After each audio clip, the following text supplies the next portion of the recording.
Before I talk about Islamic finance, let me talk about the concept of Islamic finance. So, Islamic finance is first and foremost about community banking. It is serving communities, not markets.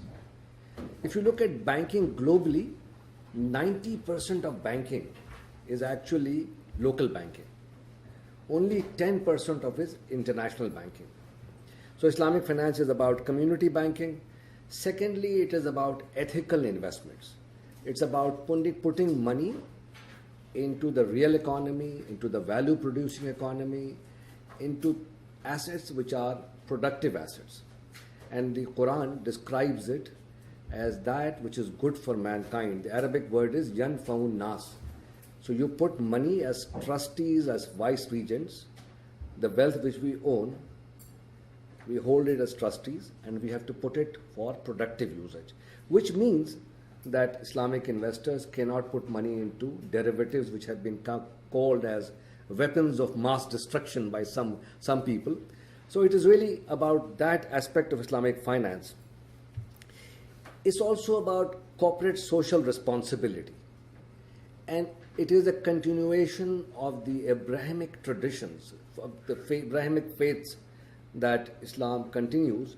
And there is a very good piece of work which has been done by an economist who did his PhD from Oxford University, and that work was called Interest in the Monotheistic Scriptures and its Impact on Modern Financial Systems. This was done in the 80s, for which Dr. Paul Mills was awarded a PhD.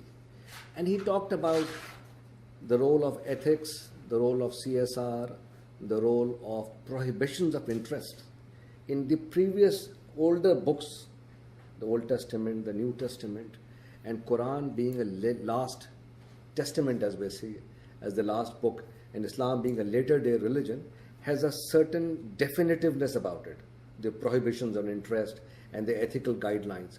But this is a continuation of that Abrahamic tradition, of the Abrahamic faiths.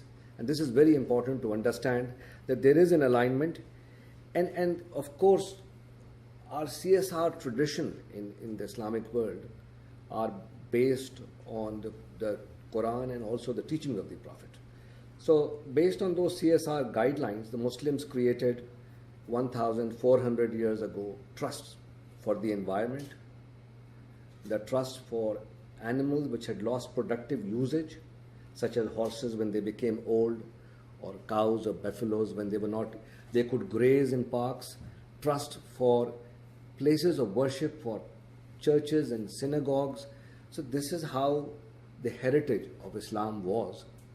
And this is summed up in a very good book called Our Civilization, the Islamic Civilization, by a scholar called Dr. Mustafa Sibai, Sibai.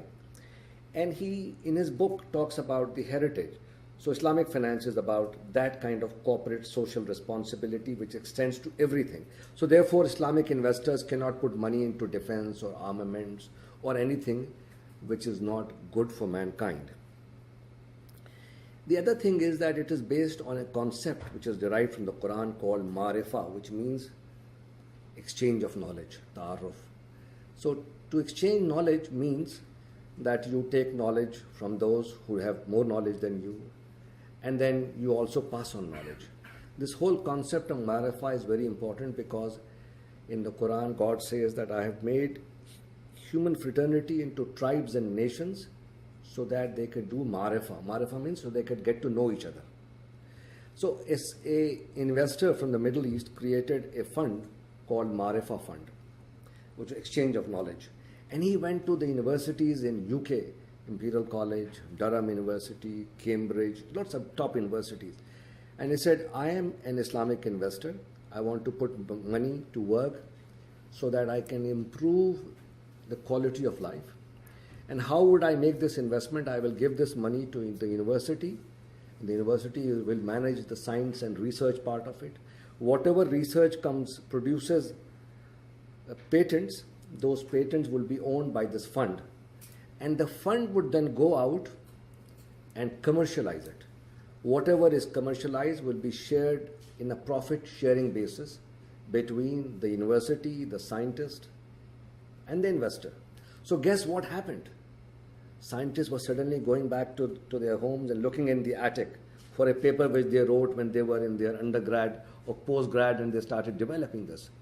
This kind of a partnership, the sharing of risk and reward, is based on two Islamic concepts. One is called mudaraba, which is a partnership agreement.